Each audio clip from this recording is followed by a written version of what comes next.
I'm at the latest amateur chess organisation event in Crete, the World Seniors Amateur Championship for over 50s. As you can see, this is a wonderful location. It's a beautiful hotel, great food, great weather, and there's a strong community of chess players, many participating in the ACO tournaments on multiple occasions.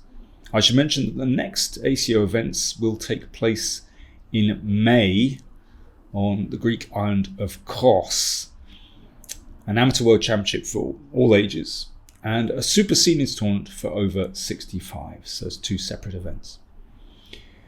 There are 3 grandmaster coaches in attendance at these ACO tournaments: Zigorz Lanka from Latvia, Spiridon Skembris from Greece, and myself, and we all analyse games and give lectures.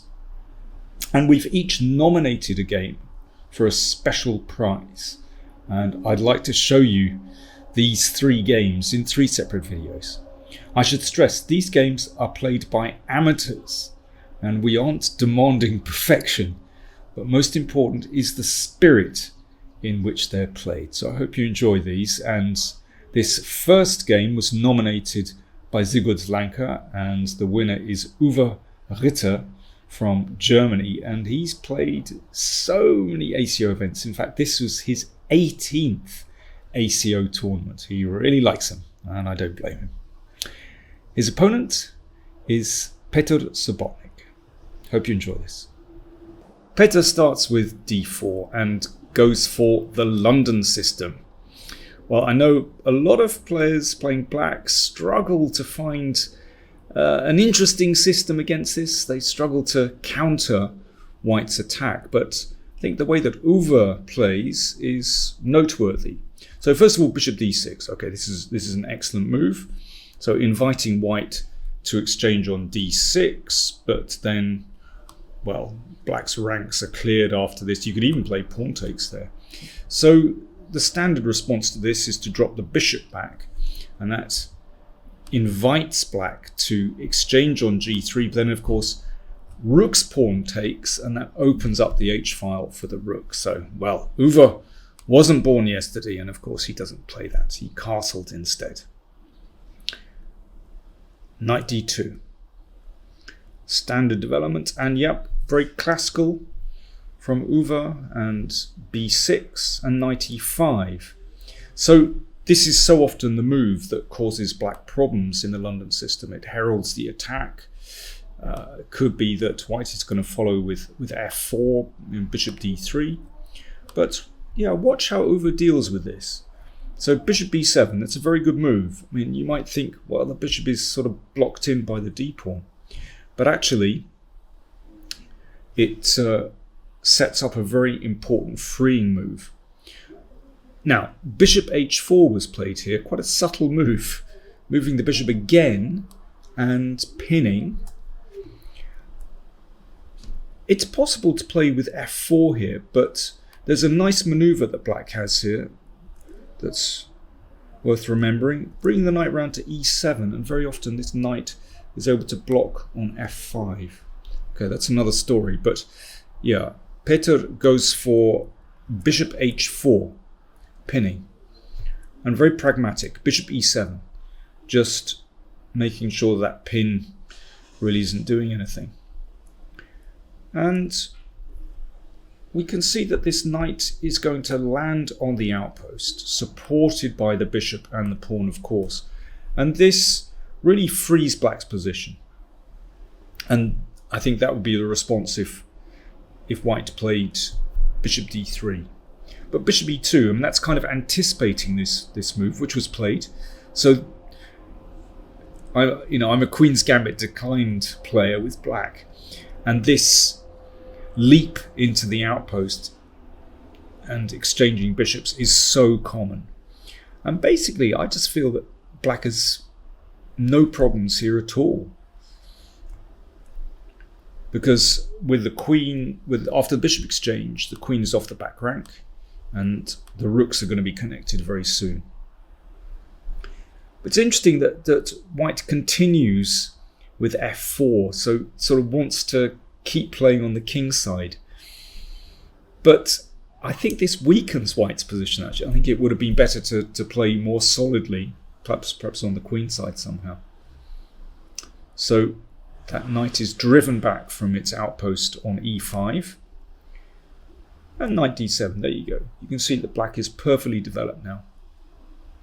Castles. And rook d8. Yeah, put a rook in the middle. Looks like a very pleasant position. The problem with f4 is that at some point e3 is going to be a weakness, as we'll see. Queen a4, yeah, a little queenside demonstration, but this doesn't work out too well. a6, excellent move, of course, if that's taken. Then black pins and wins. And in fact, this provokes black into advancing very nicely on the queen side.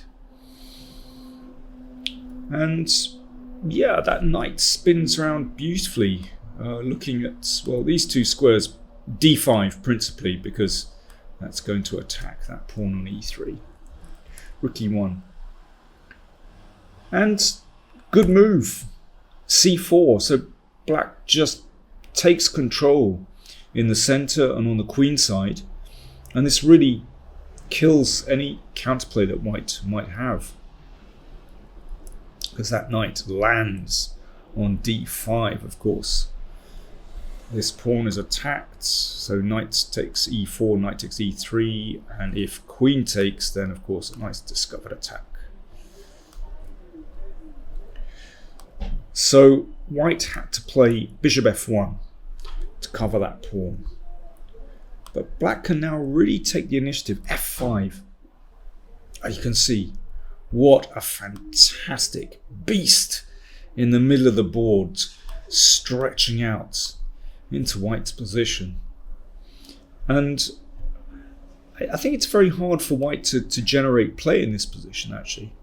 If b3, then the queen can simply come across to protect that pawn, and then white has to look after two pawns.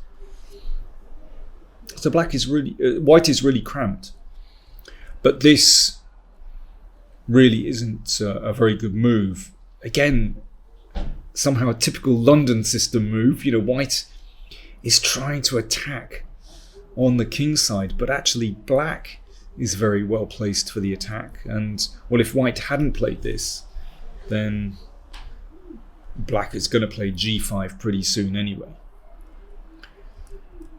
g4, yeah, and this was met very nicely by g5. And the thing is, you can see that this queen is somehow closer to the king side than white's queen. You know, it takes a lot of trouble to move that knight out of the way. White took